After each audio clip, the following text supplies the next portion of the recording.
Hi hello friends, welcome to my channel. Friends, ఎవరైనా మన ఛానల్ని ఫస్ట్ టైం చూస్తున్నట్లయితే తప్పకుండా సబ్స్క్రైబ్ చేసి వీడియో నచ్చితే తప్పకుండా లైక్ చేయండి. ఇక వీడియోలోకి వెళ్ళినట్లయితే ఆనంది అయితే ఇక ఫస్ట్ నైట్ రోజు ఆదిత్య గురించి గుండె పగిలే నిజాన్ని తెలుసుకోబోతుంది. ఆదిత్య మనసులో తనకు స్థానం లేదంటూ ఇక ఆదిత్య అలిక్యను ప్రేమించానని ఆనందికి నిజం చెప్తాడు. అది విన్న ఇక ఆనంది అయితే కుప్పకూలిపోతుంది. మరిప్పుడు ఆనంది ఏం చేయబోతుంది? మరిక ఆనంది జాతకంలో ఇలా దోషం ఉందని చెప్పి ఇక ఇలా పూజారి గారు మరి ఇప్పుడు గుడికి వచ్చిన హేమ గారికి ఇక ఆనంది గురించి నిజం చెప్పబోతున్నాడా? మరిక హేమ గారు ఇక ఆనందినే తన సొంత మనవరాలని నిజం తెలుసుకోబోతుందా పూజారి ద్వారా అనేది తెలుసుకోవాలంటే ఈ వీడియోని స్కిప్ చేయకుండా చివరి వరకు చూడండి. ఈ రోజైతే ఆదిత్యకు ఆనందికి మళ్ళీ శోభనం ఏర్పాటు చేస్తారు కదా పెద్దవాళ్ళందరూ కలిసి. దాంతో ఇక ఈ రోజైతే ఎలాగైనా ఇక ఆదిత్యను దక్కించుకోవాలని అలెక్య ఇక తన జ్ఞాపకాలన్నీ ఇలా ఆదిత్యకు పదే పదే గుర్తొచ్చేలా చేస్తుంది. శోభనానికి వెళ్లే ముందు ఇక ఆనంది అయితే తన భర్త తనను ఎంతో ఇష్టపడుతున్నాడు, తనంటే ప్రాణమని ఆనంది అనుకుంటుంది. కానీ ఇప్పుడు ఆదిత్య మనసులో ఆనంది లేదు, అలెక్య మాత్రమే ఉంటుంది. ఎందుకంటే అలెక్య ఇక ఆదిత్యకు తన మీద ప్రేమ పుట్టేలా చేసుకుంటుంది. తన పాత జ్ఞాపకాలన్నీ ఆదిత్యకు గుర్తొచ్చేలా చేసి తనంటే ప్రాణం, తను లేకుంటే బ్రతకలేను అనేలాగా చేసుకుంటుంది అలెక్కైతే ఆదిత్యను.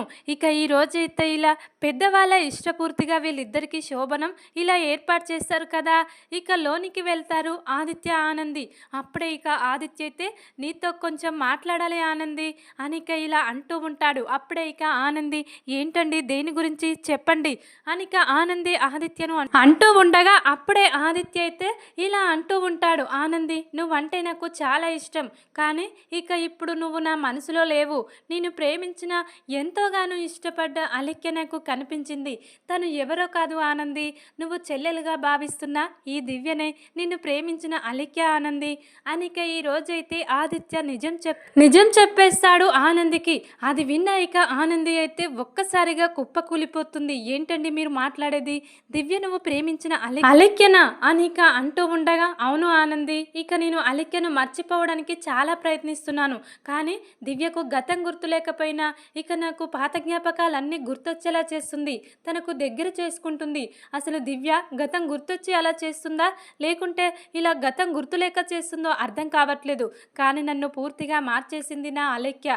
ఇప్పుడు నా మనసులో అలెక్య మాత్రమే ఉంది ఆనంది. అందుకే ఇక నాకు ఈ శోభనం ఇష్టం లేదు.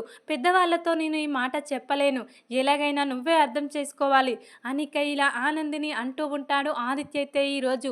అది విన్న ఇక ఆనంది అయితే ఏంటి, నా జీవితంలో సంతోషం అంటూ ఇక ఎప్పటికీ రాదా? మళ్ళీ ఇక భర్తతో సుఖం వస్తుందనుకున్నాను. ఇన్నాళ్లకు నా కష్టాలు పోయాయనుకొని చాలా సంతోషంగా ఉన్నాను. మళ్ళీ ఇక నా భర్త ప్రేమించిన దివ్య అలెక్య ఒక్కరే కావడం ఏంటి? ఇక నా భర్త మనసులో ఇంకా అలెక్య అలాగే మిగిలిపోవడం ఏంటి? తను మర్చిపోయాను. ఇక ఇలా అగ్రిమెంట్ పేపర్స్ కూడా చించి పడేశాడు. ఇక అది కాదని ఇప్పుడు తన మనసులో అలెక్య ఉందని చెప్తున్నాడు. ఇక నన్ను భార్యగా తన మనసులో స్థానం లేదని చెప్తున్నాడు. ఇక నా బ్రతుకు ఎందుకు దేవుడా నాకు ఇలా అన్యాయం చేస్తున్నావు అనిక ఈ రోజైతే చాలా ఏడుస్తూ ఉంటుంది. ఆనంది అయితే ఇలా ఆదిత్య గురించి తెలుసుకొని, ఆదిత్య అలెక్యల ప్రేమ గురించి తెలుసుకొని ఇక ఆదిత్య అయితే ఎలాగైనా నువ్వే నన్ను అలెక్యను కలపాలి ఆనంది, నువ్వు ఖచ్చితంగా నా మనసును అర్థం చేసుకుంటావని చెప్పి నీతో నిజం చెప్తున్నాను. ఇక నేను ఎంతలా నీకు అన్యాయం చేయకూడదు, అలెక్యను మర్చిపోవాలని ప్రయత్నించినా ఇక నాకు ఏదో అయ్యింది. నేను అలెక్యను మర్చిపోలేకపోతున్నాను. ఈ దివ్య నన్ను ఏదో మాయ చేసింది. ఇక తను మొత్తం కూడా ఇలా నా ధ్యాసలోనే బ్రతుకుతుంది. నేను ఎక్కడి వెళ్తే అక్కడికి వస్తుంది. బావగారు అంటూ నేను ప్రేమించిన అలెక్యలాగే నా చుట్టూ తిరుగుతుంది. అందుకే ఇక నేను మనస్ఫూర్తిగా ఇక అలెక్యను ఇష్టపడుతున్నాను. నువ్వంటే నాకు ఇష్టం లేదు అని ఇక ఈ రోజైతే మొదటి రాత్రి రోజే ఇలా ఆదిత్య అయితే ఆనందికి పెద్ద షాక్ ఇస్తాడు. ఇక ఆనంది అయితే ఏం మాట్లాడలేకపోతుంది. ఇక పాపం దివ్య తను ప్రేమించిన ఆదిత్య కోసమే పెళ్లిపీటల నుండి పారిపోయి వస్తూ ఉంది. ఇక ఆదిత్య కూడా పెళ్ళి అయ్యేటప్పటికి నేనంటే ఇష్టం లేదు, అలెక్య అంటేనే ఇష్టం, అందుకే ఇక ఈ అగ్రిమెంట్ రాసుకున్నాడు. కానీ తనకు పెళ్ళి అయిపోయిందనుకొని తను సంతోషంగా ఉందని అగ్రిమెంట్ పేపర్ చింపేశాడు. తను ఇంకా పెళ్లి చేసుకోలేదని తెలుసుకొని ఇప్పుడు నన్ను వద్దంటున్నాడు. ఇక వాళ్ళ ప్రేమను గెలిపించాలా, ఇక నేను నా భర్త విషయంలో ఓడిపోవాల్సిందేనా అనిక ఈ రోజైతే చాలా బాధపడుతూ ఉంటుంది ఆనంది అయితే. తన బాధను పెద్దవాళ్ళకు ఎవ్వరికీ చెప్పుకోలేకపోతుంది. ఎందుకంటే వాళ్ళకు చెప్తే వాళ్ళు తట్టుకోలేరు. ఇక ఒకప్పుడు ఇలా ఆదిత్యను కాలు లేని ఆదిత్యను పెళ్లి చేసుకున్నాననే ఇక మా నాన్నకు హార్ట్ అటాక్ వచ్చింది. మరి ఈ విషయం తెలిస్తే ఇప్పుడు నాన్న పరిస్థితి ఎలా ఉంటుందో ఏమో. జ్యోతమ్మ కోసం ఆ రోజు కాలు లేని ఆదిత్యను పెళ్లి చేసుకొని ఇక నేను పెద్ద తప్పు చేశాను. ఇప్పుడు నా కన్న వాళ్లకు ఇక ఈ విషయం తెలిస్తే వాళ్ళు తట్టుకోలేరని చెప్పి ఆనంది అయితే ఈ విషయం ఎవ్వరికీ చెప్పకుండా తనలో తాను చాలా బాధపడుతూ కృంగిపోతూ ఉంటుంది.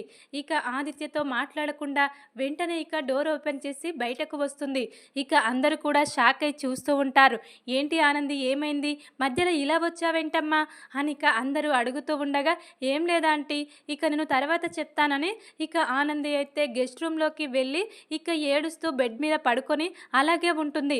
ఇక తెల్లవారగానే వెంటనే ఇక తన బాధలన్నీ తన శివయ్యకు చెప్పుకోవాలని ఇక గుడికి వెళ్ళి ఇక శివయ్యతో ఇలా అంటూ ఉంటుంది. ఏంటి దేవుడా, ఇక నాకు సంతోషాలంటూ లేవా, నా జీవితంలో అన్ని కష్టాలైనా ఇక నా భర్తతో నాకు సంతోషం ఉందనుకున్నాను ఇక నుండి, కానీ మళ్ళీ తను ప్రేమించిన అమ్మాయిని కనిపించేలా చేసి నన్ను దూరం పెట్టేలా చేశావు, ఎందుకు నా మీద ఇంత కక్ష పెంచుకున్నావు అని ఇక ఈరోజైతే శివయ్య దగ్గరికి వెళ్ళి ఆనంది అయితే తన బాధను మొరపెట్టుకుంటూ ఉంటుంది. ఇక ఇంతలోనే ఇలా ఇక పూజారి వస్తాడు. ఏంటమ్మా ఆనంది, అలా ఏడుస్తున్నావు, ఏం జరిగిందమ్మా, ఇప్పుడు అందరూ హ్యాపీగానే ఉన్నారు కదా, నీ భర్తకు కాళ్ళు వచ్చాయి, నువ్వు హ్యాపీగానే ఉన్నావు కదా, ఇక మొన్న మొదటి రాత్రి చెడిపోయింది కానీ మళ్ళీ ముహూర్తం పెట్టాను కదా, నిన్నే మీ శోభనం జరిగిపోయింది కదా, ఇంకా ఎందుకమ్మా అలా ఏడుస్తున్నావు, నీకు ఇక నుండి మంచి రోజులు వచ్చేసాయమ్మా అని ఇక పూజారి అయితే ఆనందిని అంటూ ఉంటాడు. అప్పుడే ఇక ఆనంది అయితే చాలా ఏడుస్తూ, లేదు తాత, ఇక నా జీవితంలో మంచి రోజులనే పేజీ లేదు, ఇక నేను ఎప్పుడు బాధలు పడుతూ ఏడుస్తూ ఇలానే అనుభవించాలి, నా జీవితం మొత్తం ఇలానే రాసిపెట్టి ఉంది అని ఇక ఆనంది అయితే అంటూ ఉంటుంది పూజారితో. అది విన్న ఇక పూజారి అయితే ఏంటమ్మా ఆనంది, ఏం జరిగింది, ఎందుకు అంతలా బాధపడుతున్నావు, నాతో కూడా చెప్పకూడదా అని ఇక పూజారి అయితే నెమ్మదిగా ఆనందిని అడుగుతూ ఉంటాడు. అప్పుడే ఇక ఆనంది అయితే ఇక జరిగిన విషయం మొత్తం చెప్తూ ఉంటుంది. నా భర్త ఆదిత్య అగ్రిమెంట్ పెళ్లి చేసుకున్నాడని తెలుసు కదా తాత, ఇక అమ్మాయికి పెళ్లి కాలేదు, ఆ అమ్మాయి ఎవరో కాదు, మన ఇంట్లో ఉంటున్న ఈ దివ్యనే తను ప్రేమించిన అలెక్య, తనకిప్పుడు గతం గుర్తొచ్చి ఇక ఇలా ఆదిత్యను దగ్గర చేసుకుంది, కానీ అందరినీ మోసం చేసింది గతం గుర్తు రానట్టు నటిస్తూ, ఇక నేను ఇప్పుడు ఏం చేయాలో అర్థం కావట్లేదు తాతయ్య, ఇక ఇలా నా భర్త మనసులో కూడా నేను లేను, ఆ అలెక్యనే ఉంది, కాబట్టి నేను ఏమి చేసినా ఇక నాకు ప్రయోజనం లేదని తెలుసుకునే ఇలా ఇక శివయ్య దగ్గరికి వచ్చి నా బాధను ఒంటరిగా వచ్చి చెప్పుకుంటున్నాను తాత, నువ్వైనా నా బాధను తీరుస్తావా, ఇక నాకు మంచి రోజులు, ఇక నాకు సంతోషం అంటూ నా జీవితంలో లేదా నా జాతకంలోనే ఇలా ఉందా అని ఇక ఏడుస్తూ ఉంటుంది. తన బాధను మొత్తం పూజారికి చెప్పుకుంటూ ఆనంది అయితే ఇక ఇంతలోనే ఇలా శోభనం మళ్ళీ ఆగిపోయిందని తెలుసుకున్న శ్రీను అయితే అమ్మాడి ఇలా కోపంగా ఎక్కడికో వెళ్ళిపోయిందని పద్మమ్మ సింహాద్రి ద్వారా శ్రీను తెలుసుకుంటాడు. అమ్మాడి ఖచ్చితంగా తన శివయ్య దగ్గరికే వెళ్ళుంటుంది, ఇక శివయ్య తప్ప ఇక ఎక్కడికి వెళ్ళదు, శివయ్యని బాగా నమ్ముతుంది కదా ఆనంది అని ఇక ఆనందిని వెతుక్కుంటూ శ్రీను అయితే ఇలా గుడికి వస్తాడు. వచ్చేసరికి పూజారికి ఆనంది జరిగిన విషయం చెప్తూ ఉండగా శ్రీను వింటాడు. ఏంటి, నేను ముందుగానే చెప్పాను ఇక ఇలా జరుగుతుందనే ఆ దివ్యను లాక్కెళ్ళాలని చూశాను, అయినా కూడా అమ్మాడి ఆపేసి ఈరోజు తన జీవితాన్ని తనే ఇలా చేతులారా నాశనం చేసుకుంది, ఇక నేను ఇప్పుడు ఏం మాట్లాడినా ఆనంది బాధపడుతుందని చెప్పి శ్రీను అయితే ఇక ఏం కాదు కుట్టి, ఇక నీకు నేను ఉన్నాను కదా, ఈ శ్రీనుగాడు ఉన్నంతకాలం నీకు ఎలాంటి కష్టాలు రాకుండా చూస్తాను, ఇక ఆదిత్య బాబు నువ్వు కలిసేలా నేను చేస్తాను, ఇక ఆ బాబు మనసులో నువ్వు ఉన్నావని నేను నిరూపిస్తాను అని ఇక శ్రీను అయితే ఇలా ఇక ఆనందిని ఓదారుస్తూ ఉంటాడు. అప్పుడే ఇక ఆనంది అయితే లేదు శ్రీను, తను అలిక్యను ఎంతోగానో ప్రేమించాడు, తనను మర్చిపోవడం తనకు చాలా కష్టమైన పని, అందుకే నన్ను భార్యగా అంగీకరించలేకపోతున్నాడు, ఇక ఇప్పుడు అలెక్య కూడా కనిపించింది, తన కళ్ళ ముందే ఉంది, అలెక్య కూడా ఆదిత్యను కోరుకుంటుంది, ఇప్పటిదాకా మాకు శోభనం జరగలేదు కదా, ఇక అది వాళ్ళకు ప్లస్ పాయింట్ అయిపోయింది, ఇక నేను ఇప్పుడు ఏమీ చెయ్యలేను శ్రీను, నువ్వు కూడా ఈ విషయంలో ఏమీ చెయ్యొద్దు, ఇక వాళ్ళ ఇష్టమైన పెళ్లి చేసుకొని వాళ్ళు సంతోషంగా ఉండాలి, వాళ్ళ మధ్యలో మనం వెళ్ళకూడదు, ఇక మనం డిస్టర్బెన్స్ చేయకూడదని చెప్పి ఆనంది అయితే శ్రీనుతో అంటూ ఉంటుంది. ఇక అప్పుడే పూజారి అయితే ఏంటమ్మా ఆనంది, నీ జీవితంలోనే ఇన్ని కష్టాలు వస్తున్నాయి, అసలు నువ్వే ఇక ఆ ఇంటి వారసురాలు అని నిజం చెప్పి ఇక నీ జాతకంలో ఏమైనా దోషం ఉందేమో, ఇక మీ కన్న వాళ్ళ చేత పూజ చేయిస్తే ఆ దోషం పోతుందేమో అని ఇక నీకు ఎన్నోసార్లు చెప్పాను, అయినా నువ్వు నిజం బయట పెట్టకుండా ఇలా నీ జీవితంలో కష్టాలు అనుభవిస్తూనే ఉన్నావు. ఇక నేను ఈ విషయం చెప్పేస్తానమ్మా, ఇంకా ఎన్నాళ్ళని ఇక ఈ విషయం మన ఇద్దరి మధ్యనే ఉంటుంది అని ఇక పూజారి అయితే ఆనందితో అంటూ ఉండగా శ్రీను అయితే పూజారి మాటలు విని షాక్ అవుతాడు. ఏంటి పూజారి, నువ్వేం మాట్లాడుతున్నావు? మా అమ్మాడి జ్యోతమ్మ లాయరమ్మ కూతురా, ఇక వాళ్ళ కన్న కూతురా? ఇక ఈ విషయం ఇన్నాళ్ళు మరి మా అమ్మాడి నువ్వు ఎందుకు చెప్పలేదు వాళ్ళకు అని ఇక శ్రీను అయితే నిజం తెలుసుకుని ఈ రోజైతే పూజారిని అమ్మాడిని అడుగుతూ ఉంటాడు. అప్పుడే ఇక వాళ్ళైతే ఆనంది చెప్పనివ్వలేదు బాబు. ఇక ఆనంది తన ఫ్రెండ్ మల్లికను తీసుకొచ్చి జీవనగా ఇంట్లో పెట్టింది. ఇక జీవన జీవితం అన్యాయం అవుతుందని చెప్పి ఇక తను ఇలా కష్టాలు అనుభవిస్తుంది. ఇక ఇప్పుడు నిజం చెప్పాల్సిందే. హేమ గారు గుడిలోనే ఉన్నారు, వెంటనే నేను వెళ్ళి ఇక నిజం చెప్తానని పూజారి అయితే అంటూ ఉంటాడు. ఇక అప్పుడే ఆనంది అయితే వద్దు పూజారి తాత, నేనంటే నీకు అభిమానం ప్రేమ ఉంటే ఈ విషయం ఇప్పుడే చెప్పొద్దని ఆనంది అంటూ ఉంటుంది. అప్పుడే ఇక పూజారి అయితే నీ చేతులారా నువ్వే నీ కష్టాలను తెచ్చిపెట్టుకుంటున్నావమ్మా, చెప్తే వినకుండా నిజం చెప్పేద్దామంటే చెప్పనివ్వట్లేదు అని ఇక ఇలా పూజారి అయితే అంటూ ఉంటాడు ఆనందితో. ఇలా ఆనంది అయితే ఇలా నీరసంగా ఉండి శివయ్యకు ప్రదక్షిణలు చేస్తూ ఉంటుంది. ఎలాగైనా నాకు నా జీవితంలో సంతోషాలు ఉండేలా చెయ్యి, ఇక నా భర్త మనసులో నాకు స్థానం ఉండేలా చెయ్యి, ఆ అలక్యను పూర్తిగా మర్చిపోయి ఇక నేనంటే నా భర్తకు ఇష్టం వచ్చేలా చేస్తావా, లేకుంటే ఇక నేను ఇక్కడే నీ దగ్గరే ఉంటానని చెప్పి ఇలా ఇక దేవునితో గొడవ పడుతూ చాలా మొరపెట్టుకుంటూ ఉంటుంది ఆనంది అయితే ఈరోజు. ఇలా ఇక ప్రదక్షిణలు చేస్తూ నీరసంగా ఇక ఆనంది అయితే కుప్పకూలి కింద పడిపోతుంది. అప్పుడే ఇక పూజారి అయితే ఏంటమ్మా ఆనంది, ఇక దేవుడు కూడా నీ కష్టాలను తీర్చలేకపోతున్నాడు, ఎందుకమ్మా అలా ఇక దేవుడి మీద నీ కోపాన్ని చూపిస్తావు? ఇక నీకు మంచి రోజులు త్వరలోనే వస్తాయమ్మా, నీ భర్త నిన్ను అర్థం చేసుకుంటాడు, ఆ అలక్య కేవలం ఆస్తి కోసమే ఆదిత్యను పెళ్లి చేసుకోబోతుందని నీ భర్త ఖచ్చితంగా అర్థం చేసుకుంటాడమ్మా, నువ్వు బాధపడకు, నువ్వు నీ భర్త కలిసే ఉంటారు, సునంద పెద్ద కోడలిగా నువ్వు మాత్రమే ఉంటావు, మీ అత్తయ్యకు మామయ్యకు నువ్వంటే చాలా ఇష్టమమ్మా, వాళ్ళు నిన్ను దూరం చేసుకోరు, ఎలాగైనా నిజం తెలుసుకొని ఆ అలక్యనే బయటకు పంపిస్తారమ్మా, ఆ నమ్మకం నాకుంది. ఇక ఆదిత్య గారు కూడా ఇక వాళ్ళ అమ్మా నాన్నల మాట విని నిన్ను భార్యగా ఖచ్చితంగా అంగీకరిస్తాడు. ఇప్పుడు ఇక ఏదో తన మాయ మాటలు తన మాయ వల్ల ఇలా నీ భర్త అలక్య వైపు మాట్లాడుతూ అలక్య తన మనసులో ఉందని చెప్తున్నాడు, ఏదో మాయ చేసింది ఆ అలక్య, అంత మాత్రాన నువ్వు ఇక నీ భర్తకు ఇష్టం లేనట్టు కాదమ్మా, ఇక నువ్వు ఇలా నీరసంగా పడిపోయావు, ఇక నీ ఆరోగ్యం పాడవుతుందమ్మా, నువ్వు ఎక్కువగా ఆలోచించకు అని ఇక పూజారి అయితే ఆనందిని ఇలా ఇక ఓదారుస్తూ ఉంటాడు. ఇక హేమ గారైతే గుడికి వచ్చి ప్రదక్షిణలు చేస్తూ ఉంటుంది. ఇక ఈరోజు కుట్టి ఆదిత్యల శోభనం జరిగిపోతుంది. నెక్స్ట్ జీవనకు చైతన్యకు శోభనం ముహూర్తం ఏర్పాటు చేయాలి. ఇక దాని గురించే మాట్లాడడానికి హేమ పూజారి దగ్గరికి వస్తుంది. ఇక అప్పుడే పూజారి అయితే ఇలా ఇక ఆనంది గురించి ఇలా హేమ గారికి చెప్తాడు. ఏంటి మళ్ళీ కుట్టి శోభనం ఆగిపోయిందా, అంటే కుట్టి భర్త వేరే అమ్మాయిని ప్రేమించాడా, ఆ అమ్మాయి దివ్యనా అని ఇక ఈ రోజైతే పూజారి ద్వారా నిజం తెలుసుకుంటుంది హైమ అయితే. ఇక అంతేకాదమ్మా, అసలు నీ మనవరాలు ఆ కుట్టినేనమ్మా, ఆ జీవన కాదు, ఈ ఇంటి వారసురాలు ఈ ఆనందినమ్మా అని ఇక ఈ రోజైతే ఇలా హేమావతికైతే గుండె పగిలే నిజాన్ని చెప్తాడు పూజారి అయితే.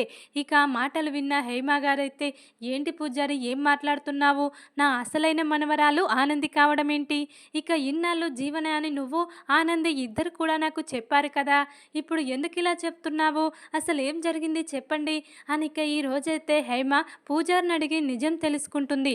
అప్పుడే ఇక పూజారి అయితే ఆ ఇందమ్మ జీవన ఇద్దరు కలిసి మీ ఆస్తి కోసం ఇక ఆ ఇంట్లో దిగారమ్మా, ఈ విషయం ఆనందికి తెలిసినా కూడా తన ఫ్రెండ్ మల్లిక జీవనగా ఇంట్లో అడుగుపెట్టింది కాబట్టి ఇక నా వల్ల ఇక ఇలా అడుగుపెట్టిన జీవన జీవితం బాగుండాలి, తను బయటకు వెళ్ళిపోతే బ్రతికలేదు అని చెప్పి తన జీవితం బాగుండాలని చెప్పి నిజం మీ ముందు దాచి ఇక తన ఫ్రెండుని ఇలా కోటీశ్వరాలు చేసి తను మాత్రం ఇలా బాధలు అనుభవిస్తుందమ్మా, తన జాతకంలో దోషం ఉంది, అది కాదనట్లేదు, కానీ ఆ దోషం ఇలా ఇక తన తల్లిదండ్రులు ఇలా పూజ చేస్తేనే తన జాతకంలో ఉన్న దోషం పోతుందని నేను తెలుసుకున్నానమ్మా పెద్ద స్వామీజీ ద్వారా, అందుకే ఈ నిజం మీకు చెప్పి ఇలా ఇక లాయరమ్మ ద్వారా సూర్యబాబు ద్వారా ఇక పూజ చేయిస్తే ఇక ఆనందమ్మ జాతకంలో దోషం పోతుందని నేను తెలుసుకున్నానమ్మా. అందుకే ఈ నిజం మీకు చెప్పడానికే ఇక నేను ప్రయత్నిస్తున్నాను. కానీ ఆనంది ఇప్పటికి కూడా ఈ నిజం మీతో చెప్పొద్దని నాతో మాట తీసుకుంది.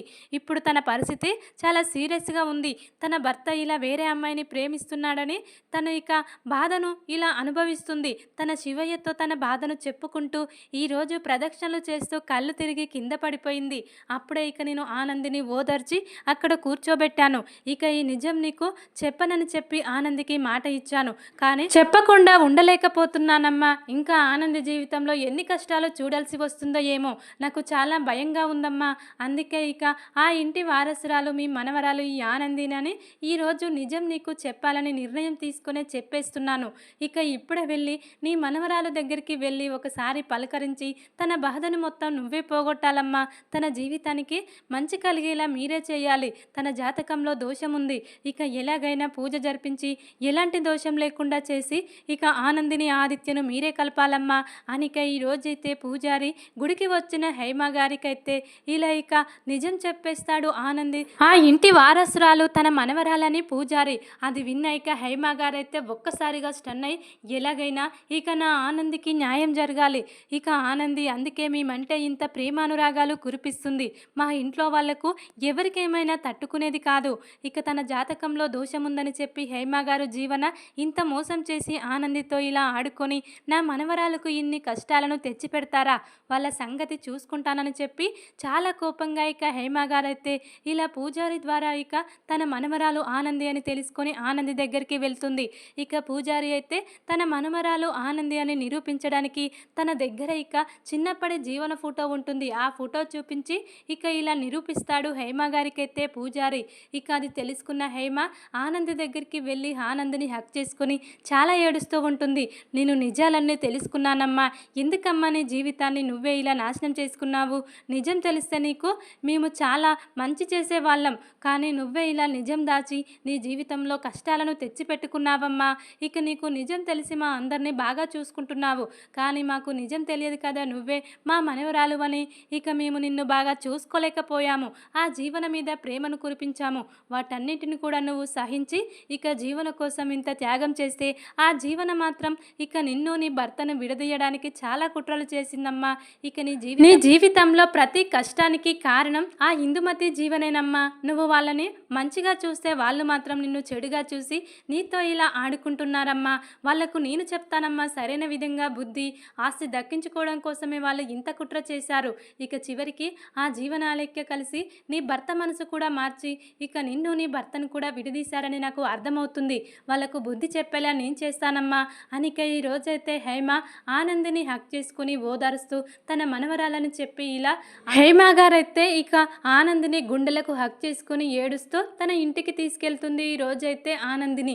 మరి ఇక నిజం జ్యోతమ్మకు సూర్యబాబుకు చెప్పి ఆనంది జీవితాన్ని ఎలా బాగుపరిచేలా చేయబోతున్నారనేది చూడాలి తర్వాత. ఇక వీడియో కనుక మీకు నచ్చినట్లయితే లైక్ చేసి సబ్స్క్రైబ్ చేసుకోండి ఫ్రెండ్స్. Thank you for